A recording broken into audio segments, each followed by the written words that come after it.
ladies and gentlemen, this is, sorry about that, this is Trisha with Insectopia here. I haven't had anybody in the chat. I do want to start off with saying I am so sorry for the last 2 weeks. I was not able to make it to my live stream because I fell asleep on the couch. But we are back and better than ever, and I am hoping that will come a little bit later. That'll be good. So today we are talking about horntail wasps. So I have it underneath the microscope right now. Let me go ahead and just take a snapshot of it. A lot of times when people see horntails like this, they go, what in the world is that, right? Because if you look off of the abdomen, it looks like it has this crazy long stinger, and that stinger is actually not something that is going to hurt you. It's more of an egg-laying device. We call it an ovipositor, and the horntails, or Siricids, are going to be laying their eggs in kind of dead and dying trees, rotting kind of soft wood. So horntails get their name from this long spine on the end of its abdomen, and this top piece here that's about the same length as the bottom one, the top one is going to be used to kind of saw or drill past the bark of trees, and then this bottom one here is the actual egg-laying device, or the ovipositor. Most wasps, right, have what we call a wasp waist, or they become very, very thin right here in between what appears to be the thorax and the abdomen. But with horntails, they are wide-waisted, all right? So they don't have that thin wasp waist like everybody else has. They're fairly well connected. So let's see. Very good. All right, so we're gonna be sketching this. This lady friend today. Only the females have the ovipositors because they're the only ones that have to lay eggs. And as you know, a lot of times I will start off my sketches with a really light outline, and then we're going to kind of go over, zoom in, talk about anatomy and all that type of stuff. So, let's see. This specimen is actually too large to get the entire specimen underneath the microscope at one time. So what I can do is pull it over and pull out a ruler and see if we can measure it. Ideally, we're going to be measuring it from the front of the head to the back of the abdomen, but if you want, I can get you in a measurement of the ovipositor also.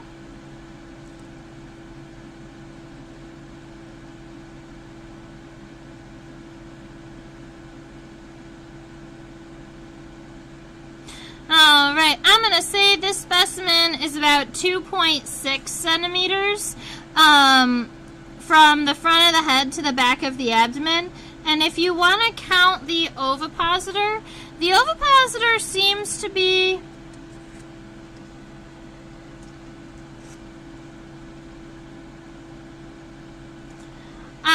from the end of the abdomen to the end of the ovipositor, it seems to be one more centimeter. But once we really start looking at this specimen, you'll realize that the ovipositor doesn't connect to the end of the abdomen. There's actually this cool little kind of valve or hinge right here, almost at the base of the abdomen, where the egg-laying device kind of hinges down so that she can lay eggs directly underneath her.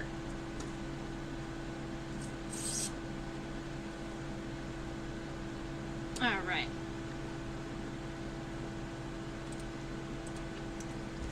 So, horntail wasps are an entire family of insect. This specimen was collected in East Lansing in 2011. So, this was probably collected on Michigan State's grounds. Let's see, I was in school at the time. So we're going to call it a horntail. I have not identified this specimen in general to species yet. If I spent a little bit of time with it, I probably could figure it out. But we're just going to go horntail in the family Siricidae today. And I'm going to draw it laterally or from the side, especially because I want to get all of the really cool egg-laying parts in. So up here in the front, let's see, up here in the front, we're going to have a couple of different shapes. I have to see my screen. There we are, perfect. Awesome. Alright, so I'm going to start with my head up here, and funny enough, when I look at the head, I kind of see like a sideways flying saucer anyway, but a lot of times when we are sketching these wasps, we kind of start off as like a D-shaped head. You can kind of see where there's that straight line. I can grab Terry. Hey, Terry. Right here, there's this straight line. That's where I'm going to consider kind of like the back of the D. And then we're going to kind of round it out this way. And then when we zoom in, we'll modify the shape as needed and add the antenna and the eyes. And actually, I think when we zoom in, we're going to be able to see the little palps. So let's see. We're going to make sure that this stays nice and light because you know we're likely going to have to erase. So I'm starting off fairly diagonal, and then you can see there's this almost neck region of our horntail here. So let's see. We've got a head kind of coming down. A lot of times when you see a neck region like that, it's to help it kind of orient or like move its head around so that it can kind of look around its space. Let's see. That's going to be coming up right in this region. And a lot of times we do talk about what we call the pronotum, that first segment, the top of the first segment of the thorax. And you can see on this guy, it's almost this like large, it's even almost a right angle. So it's going to come up and make a fairly sharp turn up here. And then come back down at a diag. There we are.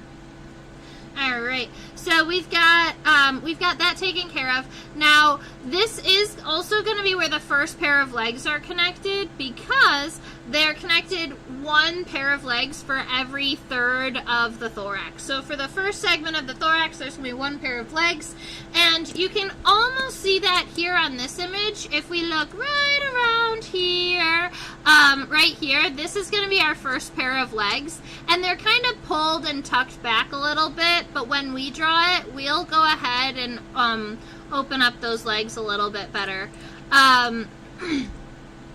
So the coxa, or essentially like the hip bone of our insect, is going to be right here at the base of the first segment of the thorax, and I am just going to give it a little circle here to let us know kind of where it's connected.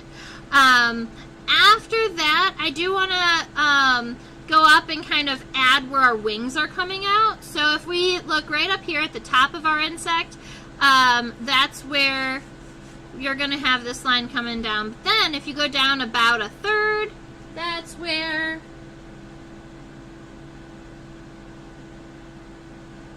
that'll work for me.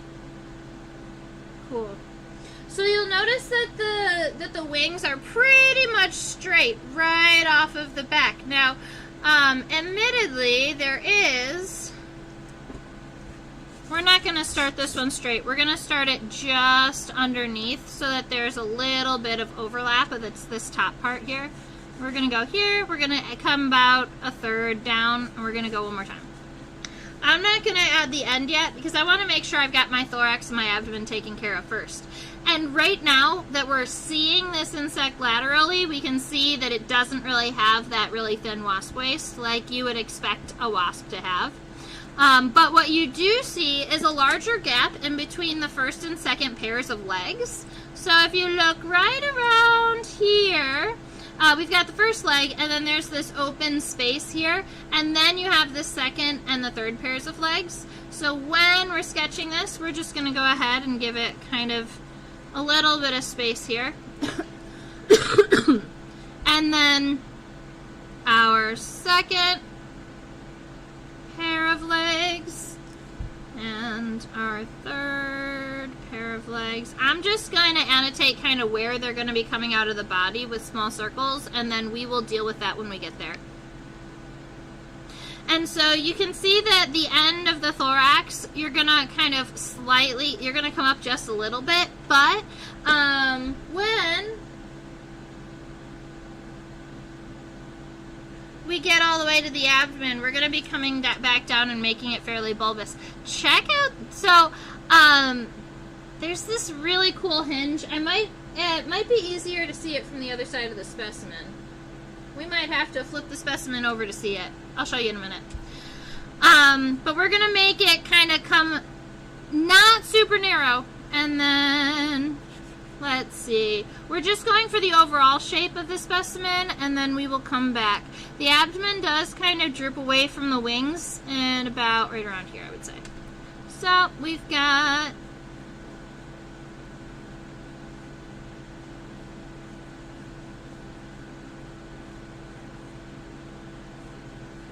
something along those lines.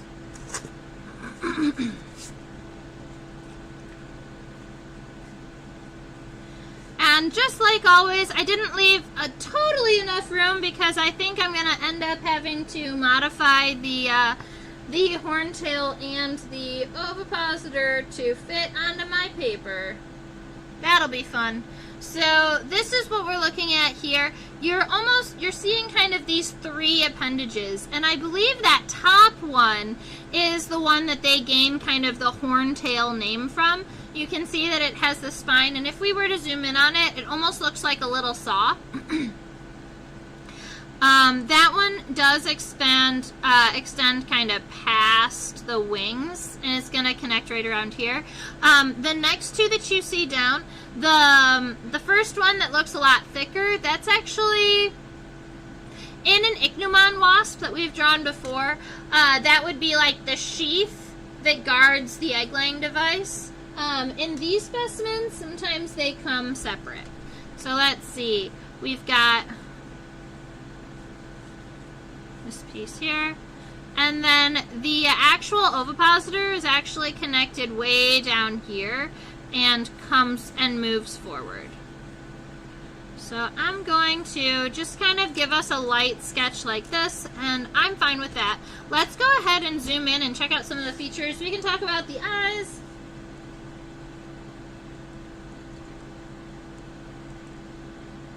Cool. Now, I kind of love, oh, look how cute he is. I kind of love all of the hair all over his face, all over his head. As many of you know, insect hair is called setae, S-E-T-A-E. Oh. If it's darker, it doesn't glare out the hair as much. I was trying to get a little bit of a focus on the hair so that you could see that. But there is this really cool yellow patch right here behind the head.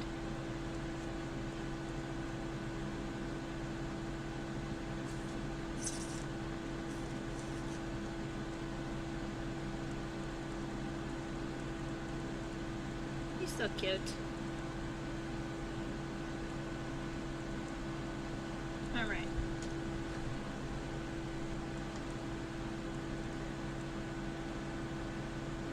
There we go. That's straighter. Perfect. All right. So he has a fairly small head in comparison to the rest of his body, and I wouldn't know exactly why, but I would guess that I'm not sure why exactly. I am honestly curious what the adults eat. I am not sure. I haven't looked up too much. I didn't pre-look up too much information about these guys. I would assume it would be like pollens and sugar water, like nectars of sorts. Alright, so let's see.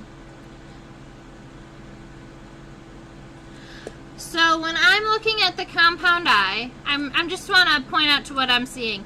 The back of this compound eye here is fairly flat, and then it's bulbous around the front. So, and I'm thinking that it is approximately, like if you took the length of the head and you divided it in thirds, it's going to be like where the first third ends, right around here. And you know me, I like to start with some of my real solid lines around the eyes because I think it's easier to kind of build the rest of the body around it. I always crosshatch within the compound eyes, meaning using diagonal lines in both directions. Give yourself kind of that like tic-tac-toe boards. It also is going to show off that they've got these compound eyes with all of these variety of individual lenses within them. On the shape of our head, the top does come out to a fairly nice kind of peak, but it's not angulate like this. So we're going to round both of them off, especially this one on the bottom. We're going to kind of round the corner of the head here, and then we're going to let it come up to a point, just not a sharp point at the top, and then come all the way down. Now, the compound eye is right behind our antenna, and those antennae are long and straight. You can't see the entire antenna from this view. I'll zoom out so that we can see the rest of it. So for those of you who love anatomy, those long straight antennae are called filiform antennae, kind of because they are like a filament, or they are in the form of a filament. Alright. They do have chewing mouth parts. It's a little bit more tricky to see from this angle, but right down here at the bottom of the head there are mandibles. I'm going to kind of offset these little triangles here to annotate our friends, these little mandibles. And if you wanted, you could even add them to the other side by making them little triangles that matched coming back. But what I want to show you is it's so cute. They've got these little labial palps. I wonder if I can see them. Yes! All right. So if you look right around here, it almost looks like my kids in my other classes would tell me that it looks like a mustache. These additional segments near their mouth. A lot of times when I'm using a common name, I will call them mouth fingers. Because that's pretty much what they do, is they sit in the base of, they sit at the mouth and they kind of push food into their mouth or into their mandibles. Because these are connected to the lower jaw of the insect, we are going to call these labial palps. And they are coming up right around here, underneath the mandibles. It looks like they are at least two segmented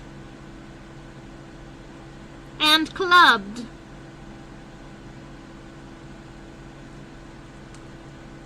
Alright, so we've got that taken care of.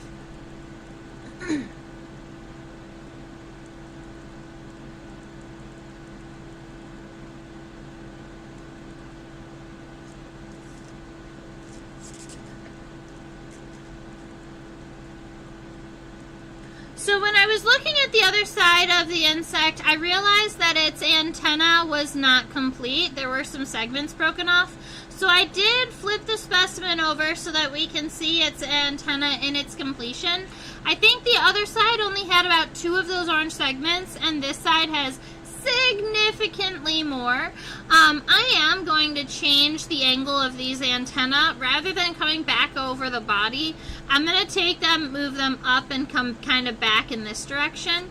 That's going to make sure that those antennae stay away from all of my other features that I wanna kind of show off. So let's see. Those antennae reach back. to about the abdomen, and if I pull them up, they're going to reach right around here. I'm going to come in right here in front of the eye, and what I'm going to do is I'm just going to give it that first, you know what, I'm going to go light. I was going to just dark, kind of give it that first line, but I want to build these segments individually.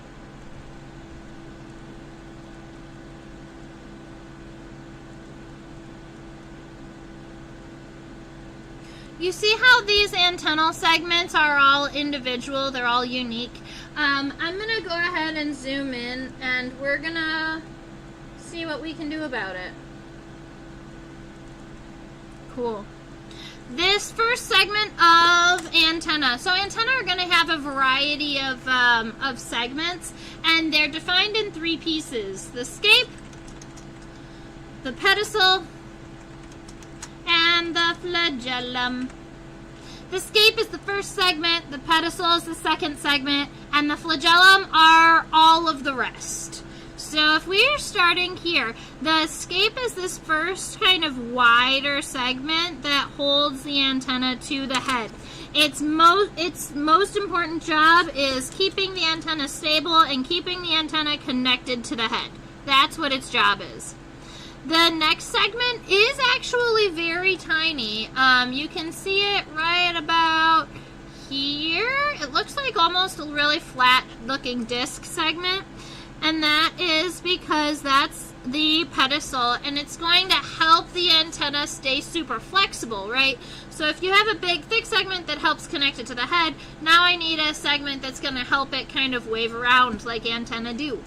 Now I do have, if I was to count the black flagellum segments, I would go 1, 2, 3, 4, 5, 6, 7, 8, 9. 1, 2, 3, 4, 5, 6, 7, 8, 9. Alright, so we have 9 of these darker segments before you get to those orange segments. And so those are going to reach to about the, right around here. So let's see, we've got 9. Fairly long. 1. And I'm just going to follow this light line that I made. 2. 3, 4, 5, 6, 7, 8, 9. Alright, so we've got those 9 darker segments, and then if I was going to go and count these orange segments here, one of them actually goes, they might go underneath the wings. Let's check that out. Nope, it's above. Good. Alright. 1, 2, 3, 4, 5, 6, 7, 8, 9, 10, 11. 1, 2, 3, 4, 5, 6, 7, 8, 9, 10, 11. Awesome. So we've got 11 of these really pretty orange antennal segments. They're so pretty. And they're less rectangular. So I drew most of these very rectangular. These next 11 segments are significantly shorter and almost more square. They're kind of flatter. And they remind me of like a series of cups, because you can see that like they almost could stack within each other. They get smaller and smaller as you go down.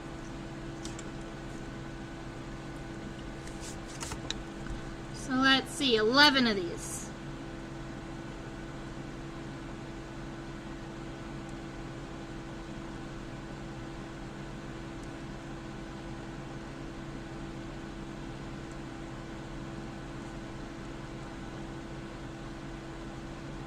And then 10 and 11 are very tiny. The 11th segment is itty bitty on the very end of the antenna.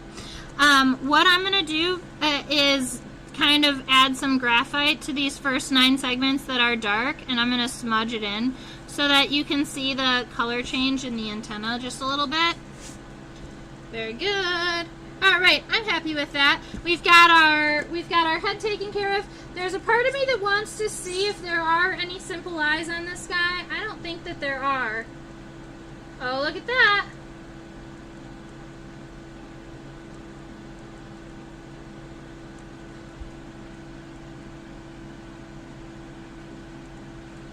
there are. He's got simple eyes. Oh, he's so cute. Alright, so those 3 little dots in the center of his head are what we call simple eyes. They aren't really visible from... They weren't really visible from the side, and it's probably because the eye was so bulbous. But there's a part of me that wants to add at least one of them right around here. Yeah. But those simple eyes, they're in like a triangle formation in the center of its head and between its compound eyes. And those don't have the ability to see color or shapes, those types of things. They're more light and dark sensors. So they can sense if they're out in the open or if they are in the dark. They can sense shadows. So it's almost like,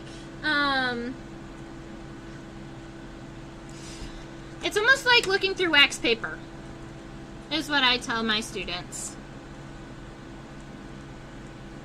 Awesome sauce. Alright, so we've got this neck region here, and we are going to scooch the specimen just a little bit. A bit. There we go. Yeah, alright. Cool. Sometimes it takes me a minute to get to where our first line is going to be, but I think what we're going to end up doing is come up here from the top and kind of angle it in, and we'll connect them that way. So if we are looking right around here in the front of our thorax, I'm going to angle this. Instead of it being such an angle here, I'm going to kind of pull it in just a little bit. Kind of like this. So there's the one point at the bottom rather than it being so angulate. And then from here, we do have that kind of neck region that's going directly down into the coxa or into that that first leg. Let's see. It does come up and over.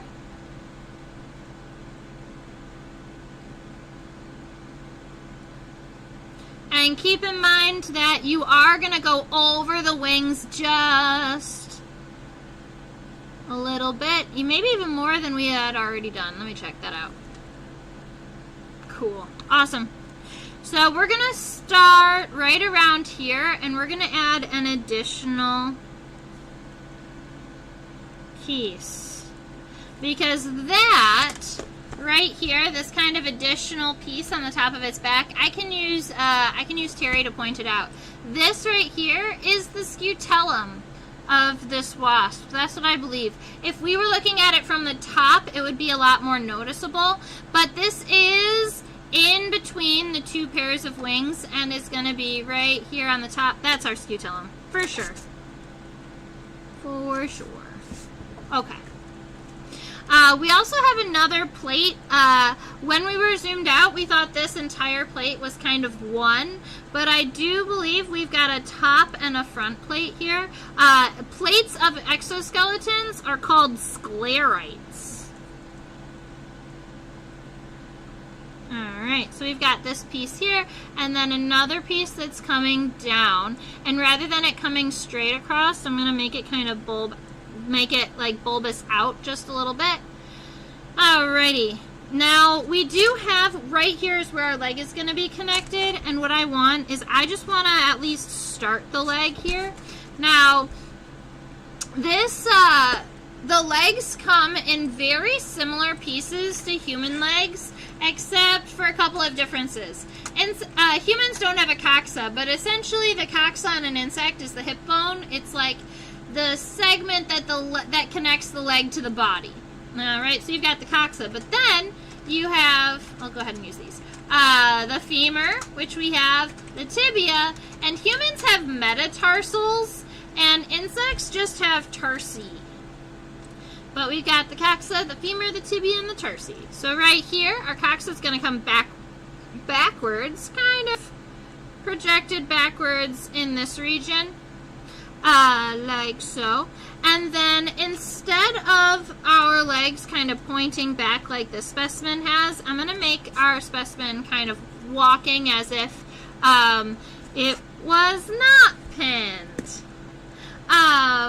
And so right right here is where our femur is going to come up forward. So let's see, we've got the coxa here.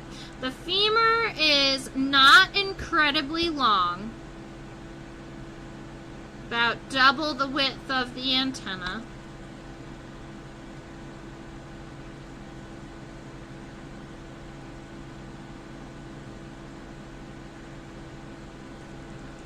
Alright, so we've got the femur and it's coming up in this direction, but the tibia is going to be coming down. And I want a better look at the tibia because I think that it has long legs. Let's go check it out. No, not as long as I thought.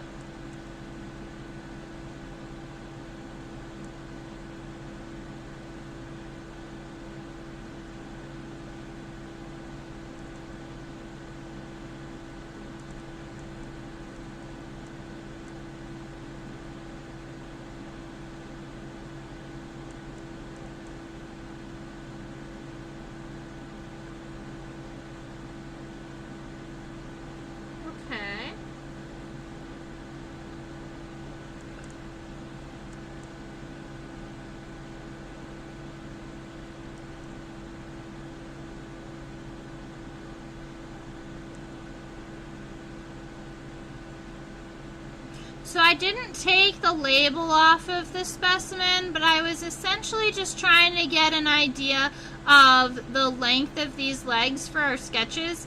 And it looks like the tibia is about equal in length to the femur, and that they have incredibly long tarsal segments. I do not have the tarsal formula memorized for this family.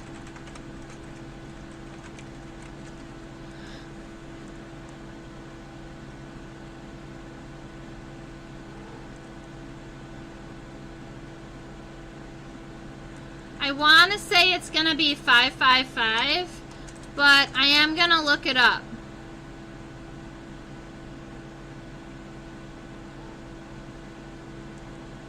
No. We're going to count. 1, 2, 3, 4. I believe it's 5. 1, 2, 3, 4, 5. The middle leg is definitely 5. 1, 2, 3, 4, 5. Yeah, alright. So it's going to be 555.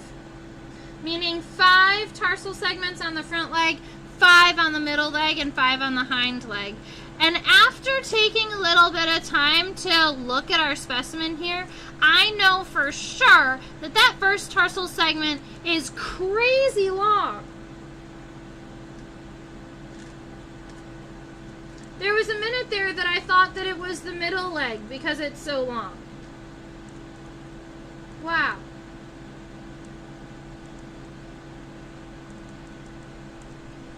Alright. It's funny how the view from my microscope is always just a little bit different than what you can see. Alright. But if I leave it right around here, you can see the tibia, and then we'll have to move it for the tarsal segments. So right around here, this is the femur coming out. The tibia ends right around here. So it ends essentially at the length of the femur. So let's go. We're going to take it down from here. Fairly narrow at the top, widening at the bottom, approximately the same length. We're going to go like that. So we've got the tibia coming down, and then for our tarsal segments, generally insects, their first legs, their tarsi go forward, and then the middle and the hind leg, the tarsi point backward. So we're going to be doing that same thing on this specimen, and we've got 5 tarsal segments to do, and you know what? Those labels are just in the way, so don't let me forget to put my labels back on, because that would be sad.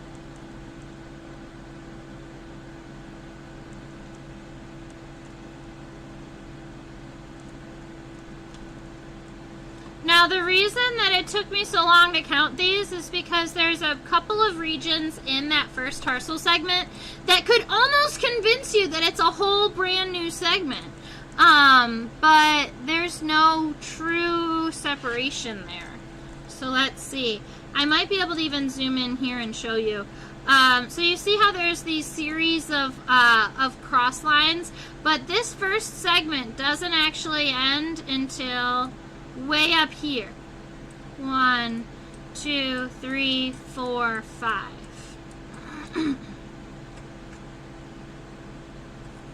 Alright. So we're going to say that first tarsal segment is at least double the length of the tibia. So more like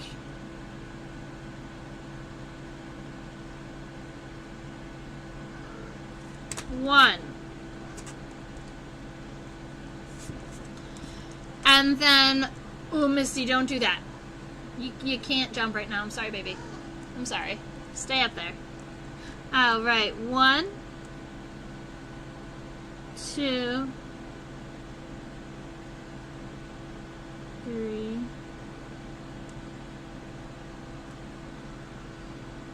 4, and 5. Rounded at the end. And I believe, so it's really hard to see the tarsal claws from this angle, but we're going to be able to see the tarsal claws from even better from the middle and the hind legs. I am going to add some of those hairs or those CD onto the tarsal segments because I think that it's going to make it essentially just look a lot more realistic, and they seem to be they're likely sensory hairs.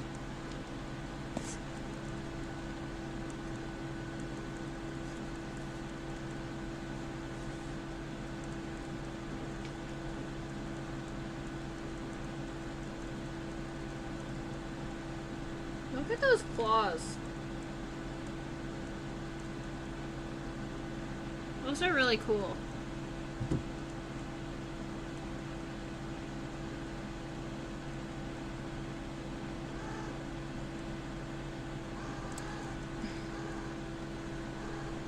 Alright, I'll help you get down.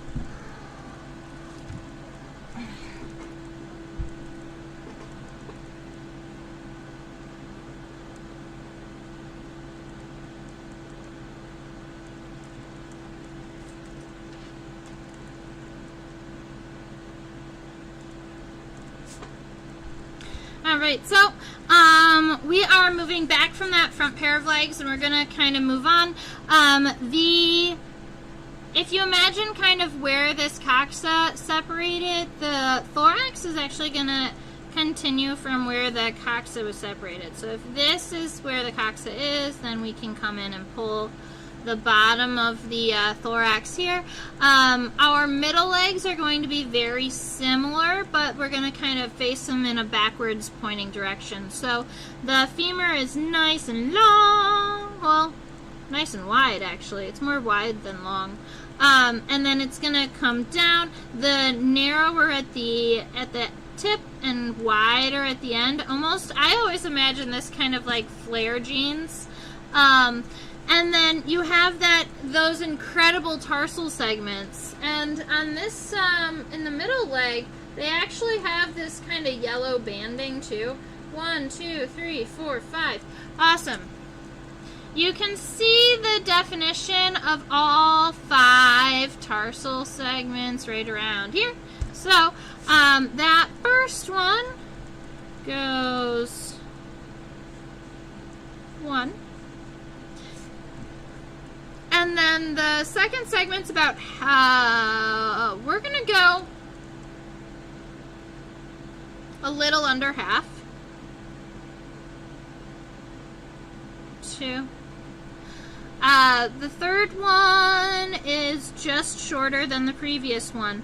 The fourth segment is interesting because instead of it being mostly rectangular like the other segments, the fourth segment is that heart-shaped segment that kind of wraps around the fifth one. So if we look at it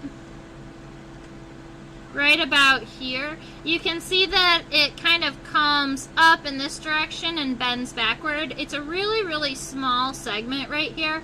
And if you were looking at it from another angle, it would be heart-shaped. But from this angle, you can only kind of see one of those pieces.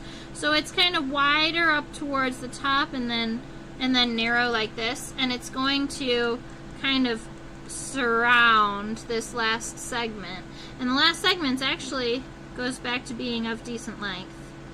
And then we've got these crazy looking claws that I'm just going to add claws like this on the bottom of my foot because it's getting so small. But what I can do is draw myself a little circle at the end here and make them bigger. Let's see. Like so. Because I want to show off the fact that they are almost too clawed. So, from the base of the claws, let's see. I'm just going to draw kind of the last tarsal segment here. From the base of the claws, they come out and they have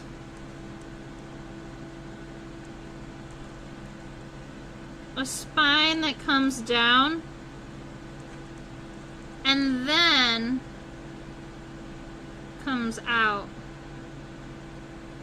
on both sides. Alright, so I'm happy with that.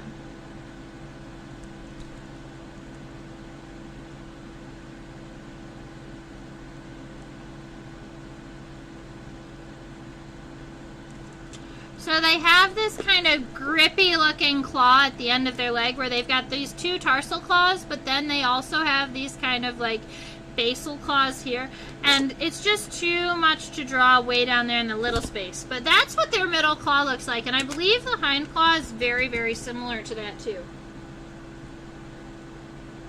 Yeah, check that out. The hind claw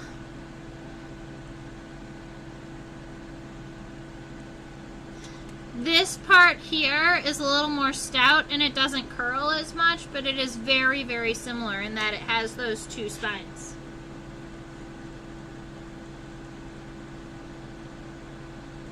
I don't see the tegula. I wonder if they don't have a tegula.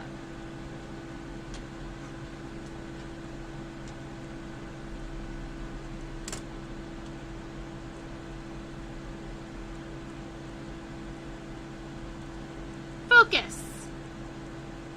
Here we are. I lost track of it for a minute there. Okay. Alright, so our hind leg is going to be connecting in a very, very similar place from our middle leg. So if we were sketching this hind leg here, I would probably give it a little bit of a continuation, and then that coxal segment is right around here. And then we have the femur. So I'm giving this a little triangular segment up right around here. That's going to be kind of that hip part. And then the femur is going to come up from here. Not huge, because you know the femur and the tibia in these wasps are not very large. Really, the length in these legs comes from those tarsal segments, and I think that that is unique. That's not something that we normally see, and also not something that I had really noticed in Siricids until we started doing this. Although, look at that! The hind leg does have a nice long tibia. Cool. That's why the hind leg is longer than the horntail, because it actually has a decent tibia. So from right around here, where you can see the knee bend, all the way to this color change, that's the tibia. So it's about half of the length of the abdomen, if yours is going over the abdomen too. So I'm gonna take my from the tip of my femur, I'm gonna take it and I'm gonna give it likely like this, probably half of the way. Yeah.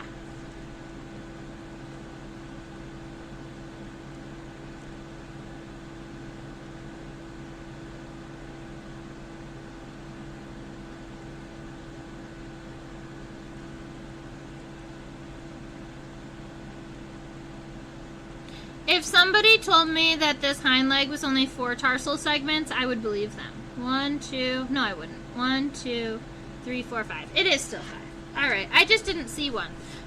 Deal. So we've got here that first one is once again fairly long, and that first tarsal segment makes it, if you measure like from where you are at the abdomen and go about halfway, that's about as long as that tarsal segment's going to be. So it's going to be like so 1. The next one is about half that. 2-ish. And then 3, 4, 5. And then the claws.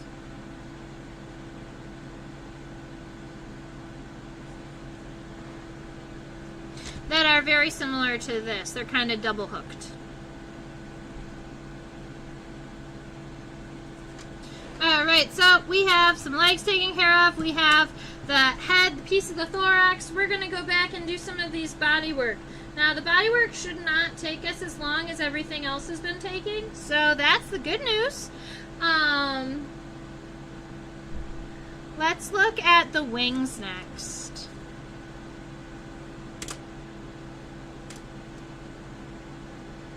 The wings are folded on top of the body like this so that when they open up, they can kind of lay flat on one another. And the side that we are looking at, the wasp's left side, is the wing that is on top. So if you start from right around here, we're going to create a diagonal line that kind of comes up, and I'm going to give, it's almost like a little bit of a space up here at the top where the wings are going to overlap a little bit. So I came up this way, and I'm going to start my wings, but I wanted a little triangle up here where the other wing is kind of folding underneath the wing we're looking at. Pretty happy with that. Okay. So it's gonna come out. I was pretty happy with the length of my wing to start.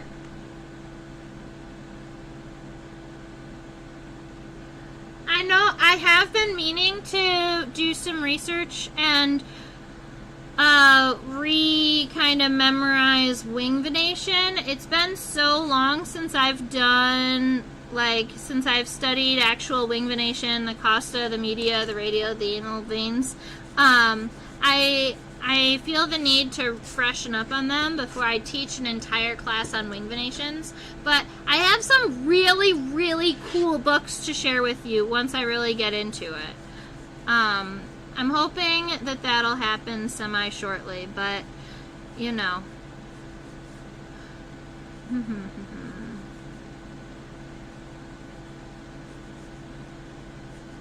So my goal right now is not to copy every single wing venation. It's just to make the wings appear as similar as possible. So kind of creating some of those shapes that I see within the wings without worrying about all of the exact details.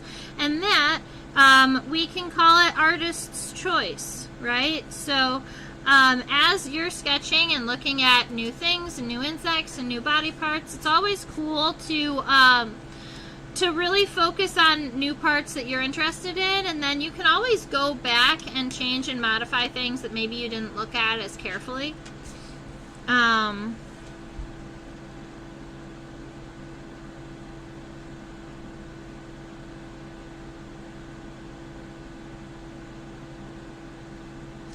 If you are curious, the body is punctate. That's what we would call this, because it looks like there's all these little dots on the exoskeleton. It looks like there's lots of little punctures in the exoskeleton, and we call those punctations. Or you could just say that that it's punctate as a descriptive.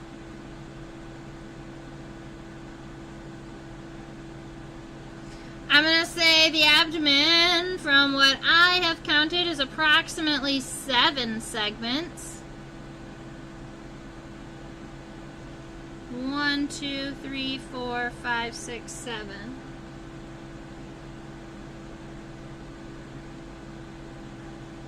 1, 2, 3.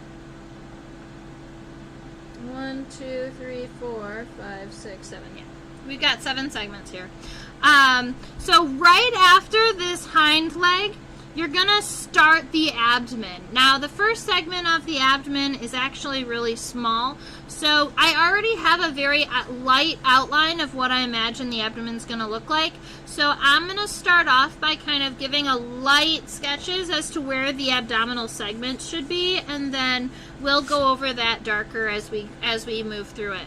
So right around here, the first abdominal segment is nice and small. We're gonna call it right around here.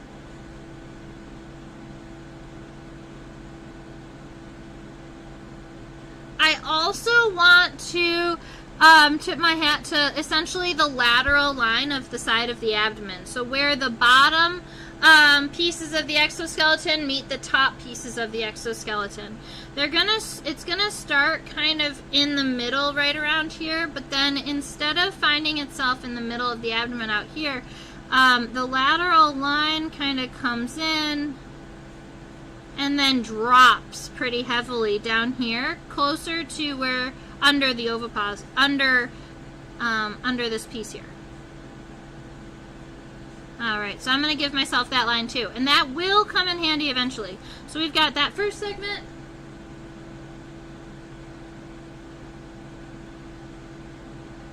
We have the second segment's also fairly short. And the third segment is a little bit longer than the rest. 1, 2, 3, 4, and 5 are getting there. 4 and 5. And then 6 and 7 is where it gets really wonky, because 6 is this diagonal one. So we're going to come over here to the end of the abdomen and we're going to bring it back for 6, and then this is gonna be 7 right here at the very end. Now we already have this kind of light outline of kind of where we know the segments are gonna be. Now we've got to add it all together. So what we're gonna do is we're gonna build it in steps. We're gonna come up and down to that middle line, and then instead of just making this a 90, we're just gonna kind of wrap it lightly. We're gonna do that one after another. So up here at the top, we're gonna come down, and then once you get to that middle line, instead of it being so harsh, we're going to kind of round it backwards. And we're going to keep doing that all the way down the body. And you'll notice that because the lateral line is like drooping so heavily, when you get down to this 6th segment and you're wrapping it back, it kind of just makes sense that it's coming through this way. Now, we do have to add the bottom segments, and so you'll just come straight down for those.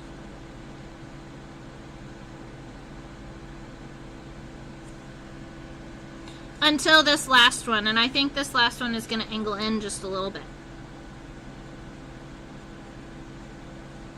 Alright, so that's going to be where that is. Now I do want to add this guy here. Alright. So that is 1, 2, 3, 4, 5, 6, and then the 7th one is this one here at the very end with the horn.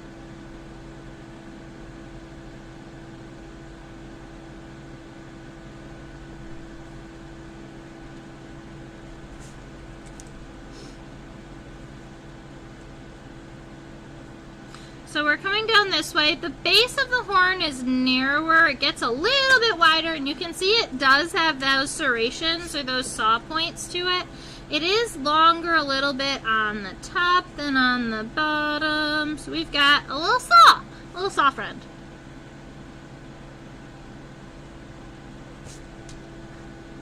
All right. And then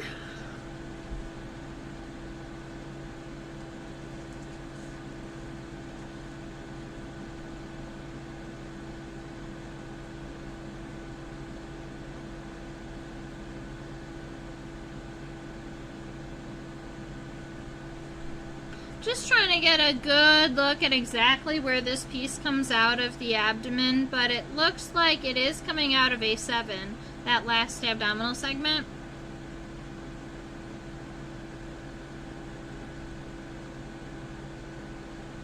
I like this. So it's coming out right around here, and admittedly this, the top piece is more rounded. And then the actual egg-laying device, the ovipositor, is sharp and pointy looking. Oh, don't drop the pencil! Alright. Now, what's cool is I want to show you this. You can see the ovipositor running along the bottom of the abdomen right here. And then if you follow the ovipositor all the way to its base,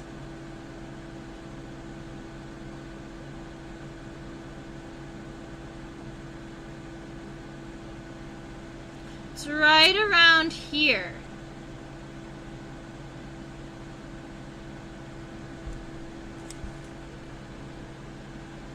Right around here. It's essentially underneath where this leg is, funny enough. The leg is going to block the actual where the ovipositor connects, but then it's going to come out under the body, past.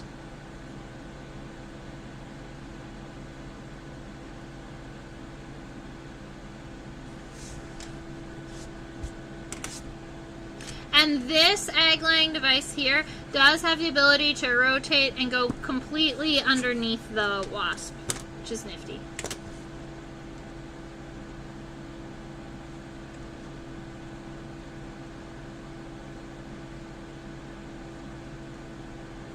Cool deal. Well, I know that I missed the last two, so I understand people not coming here today to hang out with me. But I hope that people join me back on next week. I do want to let you know that I will be in Arizona in 2 weeks, so I won't be able to live stream then. Oh! Hi, Hashi! I missed that you were here! The holiday felt like a 4-day event. Doesn't feel like Thursday. I know, right? Okay. Hashi, I do see that you're here. Welcome. Oh, man. Yeah, I understand. I understand. This is our horntail. I tried really hard to stay awake the last 2 weeks, and I fell asleep before our live stream.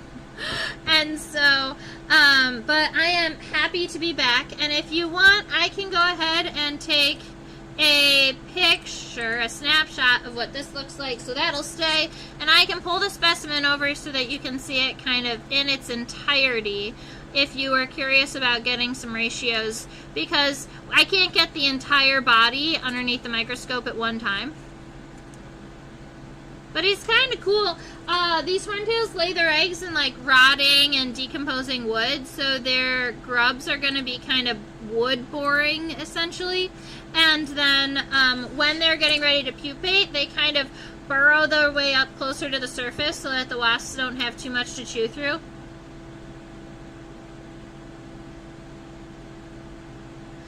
Am I okay?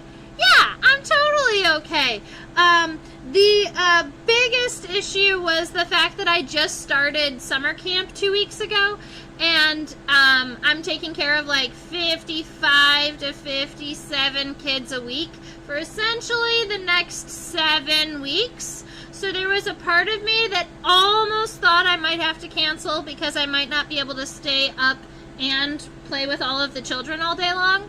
But I've been having a good time, so, and I would rather be here and draw with you guys. I'll admit this is not my best drawing in the world, but I had fun doing it. And yes, I burned the candle at all of the ends. I love the tarsal claws on this specimen here. Alrighty. So I hope I might be signing off because it's been about an hour. I hope that you all have a wonderful rest of your night. Just as a reminder, right around there is your reminder that I do teach on OutSchool, which is a platform where I teach kids for students, where I teach students weekly insect studies and junior blood club. I think, actually I have it in this journal. Today, with my older students, we talked about caddis flies, and how they grow up and and the way that they build cases and their jobs underwater. And then with the younger students, we spent time with praying mantids, and we talked about their different body parts and their egg cases and the difference between adults and immatures. And we did a little bit of color theory with the kiddos, because I love explaining to the kiddos that they have that there are some insects that have structural color, or like little gems all over their exoskeleton that kind of reflect multiple colors of light. It's really cool. Alright, so then this is your reminder to subscribe. Right there is your opportunity to drop me a couple dollars if you would like to tip me if you've learned something really cool and interesting that you're going to take the rest of your day, or you just want to buy me a coffee. I really appreciate it. And then this is my email address. You can always feel free to reach out to me. I do believe one or two of you reached out to me in the last week, and I am in the process of responding to all of those emails. And if you're looking for me on Facebook or Instagram, it's at Insectopia 2015 rather than just Insectopia. And one day we'll be able to steal Insectopia back. I am happy to hear from you, Hashi, for sure. I hope that California is wonderful. Right now, here in Philly, the weather is crazy warm. We've had high 80s, low 90s. And so we've been playing a lot of water games with the kiddos. Alright, have a wonderful rest of your week and stay buggy. Bye, ladies and gentlemen.